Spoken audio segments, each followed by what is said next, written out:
I was sitting in my car outside my own house at 11:47 p.m., watching my best friend Marcus's car parked in my driveway for the third time that week, and I remember thinking how strange it was that I felt nothing. No rage, no tears, just a cold, calculating numbness that scared me more than the betrayal itself. The bedroom light was on, the one with the curtains my wife Sarah had insisted we buy last Christmas because they were romantic, and I could see shadows moving against the fabric in a rhythm I recognized too well because it used to be mine. Marcus had been my best friend for 15 years. We'd been groomsmen at each other's weddings, godfather to each other's kids, the kind of friendship people write songs about. And now he was in my bed with my wife while I sat in the darkness, holding my phone with 47 photos, 16 videos and 3 months of evidence that I'd been collecting, with the patience of a man who understood that revenge wasn't a dish served hot. It was served so cold it burned.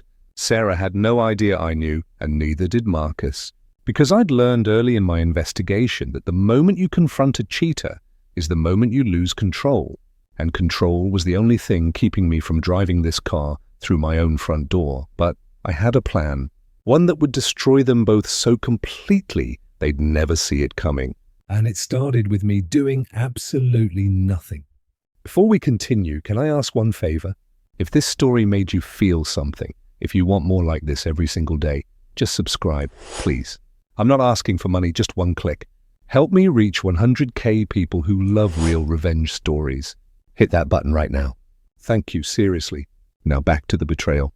3 months earlier, I'd noticed Sarah smiling at her phone in a way she hadn't smiled at me in years. That secret, thrilling smile people get when they're falling into something forbidden. She'd started going to the gym at strange hours, wearing perfume to the grocery store, and laughing too hard at jokes that weren't funny. And I'd felt that cold finger of intuition running down my spine, saying something was wrong, even though I couldn't prove it yet. Marcus had been coming around more often too, always with some excuse, needed to borrow tools, wanted to watch the game, thought he'd drop by for a beer. And I'd welcomed him like the fool I was, shaking his hand at my front door while he was probably counting the hours until he could touch my wife. The first real evidence came on a Tuesday when Sarah said she was going to book club, but I'd seen the book club roster because I'd helped her organize it months ago, and I knew they met on Wednesdays, not Tuesdays. So I followed her, hands shaking on the steering wheel, and watched her pull into the parking lot of the Riverside Hotel, and 3 minutes later, Marcus's distinctive black pickup truck pulled in beside her. I sat in that parking lot for 2 hours taking pictures, and that's when I stopped being a husband and became something else entirely, a man with a mission. I didn't confront them that night or the next night or the night after that because I understood that evidence without strategy is just noise, and I needed more than noise. I needed ammunition. I started documenting everything with the kind of obsessive detail that would have worried me if I'd been watching myself from the outside.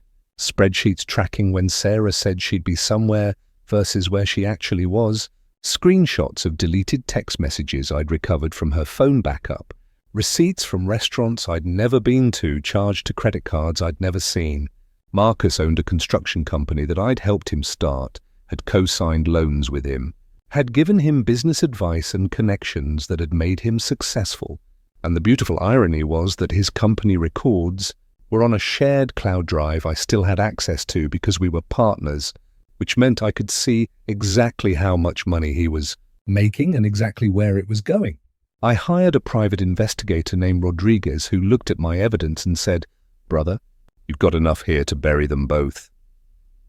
But I shook my head and told him I needed more. I needed to know their schedule, their patterns, their weaknesses, because this wasn't about catching them. It was about destroying them so completely they'd never recover. Rodriguez looked at me with something like respect and said, "You're not looking for justice, you're looking for annihilation." And I smiled for the first time in weeks and said, "Now you understand." Sarah had always been careful with money, the kind of woman who clipped coupons and compared prices and made me feel guilty for buying expensive coffee. which is why I found it interesting that over the past 3 months, she'd withdrawn $23,000 in cash from our joint savings account in amounts just small enough not to trigger automatic alerts. I tracked every withdrawal, every ATM transaction, every transfer, and built a timeline that showed the money was being pulled out right before her book, club nights and her yoga classes and her girls' lunches, and I realized she was funding this affair with our money I'd earned, working 60-hour weeks at a job I hated so we could have the life she said she wanted. Marcus, meanwhile, was funneling money from his business into a separate account I wasn't supposed to know about, and when I dug deeper, I found he'd been planning to leave his wife Jennifer for months, had already consulted with a divorce attorney, and was setting up a financial cushion for whatever life he thought he was going to have with Sarah. The beautiful thing about betrayal is that betrayers always think they're smarter than everyone else, that their planning is foolproof, that no one will ever discover the truth, and that arrogance becomes their weakness. So I let them keep planning, keep stealing, keep building their little dream life, because the higher they climbed, the farther they'd fall when I pulled the ladder out from under them.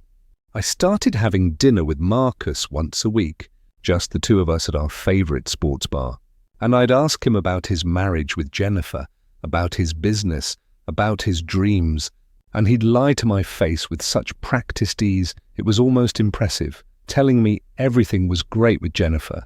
Business was booming, life was good, all while he was sleeping with my wife and stealing from both our families. I'd smile and nod and buy him another beer and watch him get comfortable or watch him think I suspected nothing. And every lie he told me went into my mental file labeled evidence of character, because I knew that when this all came out, I'd need people to understand that Marcus wasn't just a cheater. He was a predator who'd systematically betrayed everyone who trusted him. Sarah, meanwhile, had started being sweeter to me at home, cooking my favorite meals, initiating intimacy more often, laughing at my jokes, and I understood this was guilt behavior, a subconscious way of balancing the scales, and I played along because the last thing I wanted was for her to suspect I knew. I'd kiss her goodbye in the morning, tell her I loved her, watch her smile and say it back, and feel absolutely nothing except cold calculation. Because the truth is, once you see behind the mask, you can never unsee it. And the person I'd loved for 12 years had died the moment she chose him over our vows. I called Jennifer, Marcus's wife, and asked if she wanted to meet for coffee because I needed advice about Sarah, and she agreed immediately because we'd always been friends. The four of us together for holidays and birthdays and Saturday barbecues. Jennifer looked tired when she sat down across from me, dark circles under her eyes, and I knew before she said anything that she suspected something too, that women have instincts about these things that men often miss. Marcus has been distant, she said quietly, stirring her coffee without drinking it. He's always working late, always on his phone, always somewhere else, even when he's sitting right next to me. I nodded like I understood, like I was sympathetic, and then I said carefully, "Have you noticed anything with Sarah? She's been acting strange lately too." Jennifer's eyes met mine, and in that moment, we both knew, we both understood what we didn't want to say out loud, and instead of confronting it, we made a decision to gather evidence together, to be smart about it, to build a case so airtight that when we finally struck, there would be no escape, no excuses, no second chances. Over the next 3 weeks, Jennifer and I became partners in investigation, sharing information, comparing timelines, and slowly building a picture of two people who thought they were being careful, but were actually leaving a trail of breadcrumbs that led right to their destruction. "When do we confront them?" Jennifer asked one afternoon, and I looked at her and said, "We don't confront them. We dismantle them piece by piece until there's nothing left."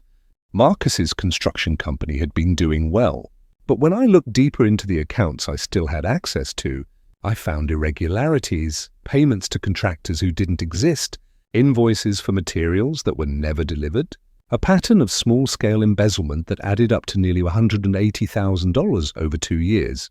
Marcus had been stealing from his own company, probably to fund his affair and his exit strategy, And because I was listed as a business consultant and had signing authority on certain accounts, I could report this to the IRS and the State Contractors Board with full documentation and zero personal liability.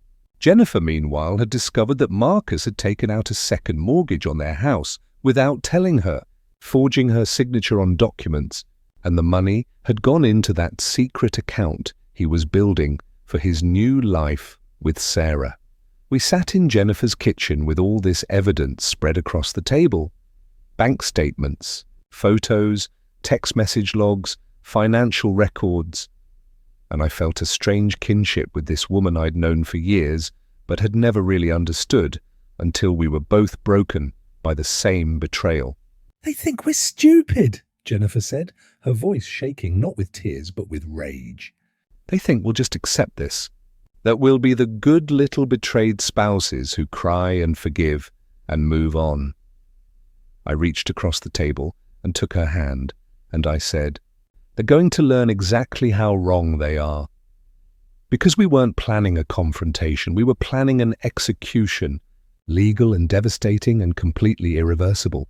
I filed for divorce on a Thursday morning without telling Sarah, and the papers were served to her at her office by a professional process server who handed her the envelope in front of her co-workers and her boss. Jennifer filed the same day, and Marcus was served at a job site in front of his entire crew, both of us timing it perfectly so they'd be blindsided at the exact same moment. So they couldn't coordinate a response or get their stories straight. The divorce papers included every piece of evidence we'd gathered: photos, videos, financial records, testimony from the private investigator. And the terms were brutal. I was keeping the house, the car, our savings, and full custody of our daughter Emma, and Sarah was getting nothing except the debt she'd accumulated funding her affair. But the divorce was just the opening move. That same afternoon, I filed a report with the IRS about Marcus's tax evasion and embezzlement, with the State Contractors Board about his fraudulent billing practices, and with the district attorney about the forged mortgage documents. Jennifer filed a civil suit against both Marcus and Sarah for alienation of affection and intentional infliction of emotional distress, and she filed for an emergency freeze on all of Marcus's assets so he couldn't hide anything before the legal proceedings were complete. Within 6 hours, Marcus's business accounts were frozen. His contractor's license was suspended pending investigation, and his attorney was calling me frantically trying to understand what was happening. I didn't answer his calls. I was too busy watching my wife come home to a house she no longer had any legal right to enter, her key no longer working because I'd changed the locks that morning. Sarah stood on the porch crying and screaming and banging on the door, and I watched her through the window I'd installed a camera behind, recording every word, every threat, every moment of her realizing that the life she'd taken for granted was gone. She called my phone 17 times. I counted, and when I finally answered, my voice was calm and cold and completely devoid of emotion. "You made your choice," I said. "You chose Marcus. So go be with Marcus." "Oh wait, you can't," because Jennifer kicked him out too, and his bank accounts are frozen and his business is under investigation. And neither of you have anywhere to go or anyone to turn to because everyone knows what you did.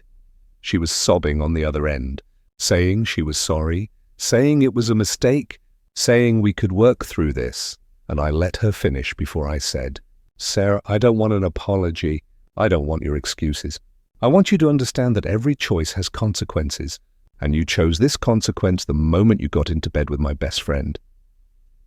I hung up while she was still talking, blocked her number, and turned my attention to the next phase, making sure Marcus lost everything he'd built on the foundation of my trust. The IRS investigation moved faster than I'd expected because Marcus had been sloppy with his embezzlement, and within 2 weeks, he was facing criminal charges for tax evasion and fraud. His business collapsed almost overnight. Clients cancelled contracts, employees quit, suppliers stopped delivering materials, and the company he'd spent 8 years building crumbled like sand in about 3 days. Jennifer and I had become unlikely allies, meeting weekly to coordinate our legal strategies and support each other through the emotional fallout. And I realized she was stronger than I'd ever given her credit for, not just surviving the betrayal, but weaponizing it into something powerful and focused. Marcus tried to contact me once, showing up at my office building and waiting in the parking lot like a desperate man with nothing left to lose. And when I walked past him to my car, he grabbed my arm and said, "Please, we need to talk." I can explain everything. I looked at his hand on my arm, then at his face, once so familiar, now just the face of a stranger who'd stolen from me. And I said quietly, "Take your hand off me, Or I'll call security and add assault to the list of things destroying your life." He let go, and I got in my car and drove away, watching him in my rearview mirror standing in that parking lot looking lost and broken, and I felt nothing. Sarah had moved in with her sister, was working part-time at a retail job because her professional reputation was destroyed, and was facing a countersuit from Jennifer for $300,000 in damages that she'd never be able to pay.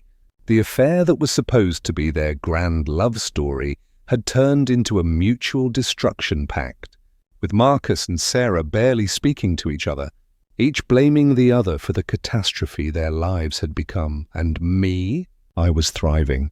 I'd gotten a promotion at work, was spending quality time with my daughter, had started dating someone new, and was sleeping better than I had in years because I no longer had to pretend everything was fine when it wasn't. The criminal trial for Marcus's tax evasion and fraud lasted 3 weeks, and I attended every day, sitting in the back row where he could see me, a constant reminder that this was happening because of his choices. The prosecutor presented the evidence I'd provided, the fake invoices, the phantom contractors, the embezzled funds, and Marcus's attorney tried to paint him as a victim of circumstance, a man who'd made mistakes under stress, but the jury saw through it in about 40 minutes of deliberation.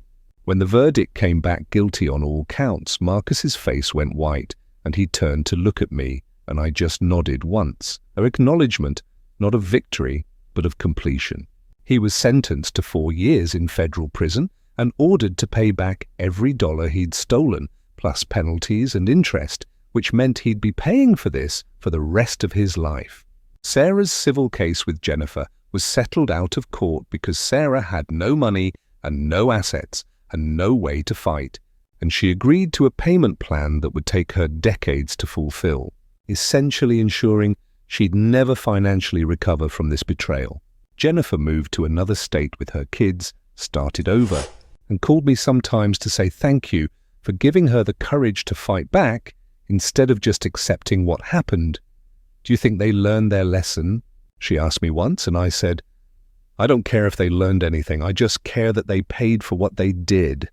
2 years later, I was sitting at the same sports bar where Marcus and I used to have our weekly dinners. But this time, I was with my new wife, Rachel, a woman who'd been honest from the first date, who'd seen my scars and hadn't run, who'd helped me understand that not everyone betrays trust. My daughter Emma was thriving, doing well in school, and had adjusted to our new life with the resilience kids somehow manage when adults do right by them. I'd heard through mutual friends that Sarah was engaged to someone new, some guy she'd met at her retail job, and I felt nothing about it except a vague hope that she'd learned something from the wreckage of our marriage, though I doubted it because people rarely change their fundamental character. Marcus was still in prison with 2 years left on his sentence, and Jennifer had told me he'd written her letters begging for forgiveness that she'd burned without reading because some bridges, once burned, should stay ashes. Rachel asked me once if I regretted how I'd handled everything, if I wished I'd just confronted them and moved on instead of the calculated destruction I'd chosen, and I thought about that question seriously before answering. "No," I said finally. Because they didn't just betray me once, they betrayed me every day for months, every lie, every secret meeting, Every time they looked me in the eye and pretended everything was fine. They made a choice to destroy our marriage slowly. deliberately, so I made a choice to destroy their lives the same way, slowly, deliberately and without mercy. People ask me sometimes if I'm bitter, if the betrayal changed who I am fundamentally, if I carry that anger around like a weight, and the honest answer is no. I'm not bitter. I'm just realistic now about human nature and the masks people wear and the fact that trust, once broken, can't be repaired no matter how many apologies are offered. What Sarah and Marcus did taught me that betrayal isn't a moment, it's a choice people make over and over, and that the person who can smile at you over breakfast while planning to betray you by dinner is someone you never really knew at all. But it also taught me that I'm stronger than I thought, that I can face pain and not let it destroy me, that I can choose strategy over emotion and still come out human on the other side. Rachel and I were at a restaurant last month when I saw Sarah across the room with her new fiancé, and our eyes met for just a second, long enough for her to see that I was happy, that I'd moved on, that the life she'd destroyed had been rebuilt into something better without her. She looked away first, and I turned back to Rachel and continued our conversation without missing a beat, because that chapter of my life was closed and archived and no longer had power over me. The revenge wasn't just about making them pay for what they did, it was about reclaiming my life, my dignity, my future from people who thought they could take it without consequences. So if you're facing betrayal right now, if someone you trusted has broken that trust in ways you never imagined possible, know this: you have a choice in how you respond. And that choice will define not what they did to you, but who you become after. You can be consumed by anger, or you can channel it into action. You can accept their apology and pretend it never happened, or you can hold them accountable and build something better from the ruins. And if you choose the second path, the path of accountability and reconstruction, don't feel guilty for it, because sometimes the kindest thing you can do for yourself is refuse to let betrayers rewrite history, refuse to minimize your pain, and refuse to give them the forgiveness they didn't earn. That's not bitterness, that's self-respect, and there's nothing wrong with standing up for yourself, even when the people who hurt you were once the people you loved most.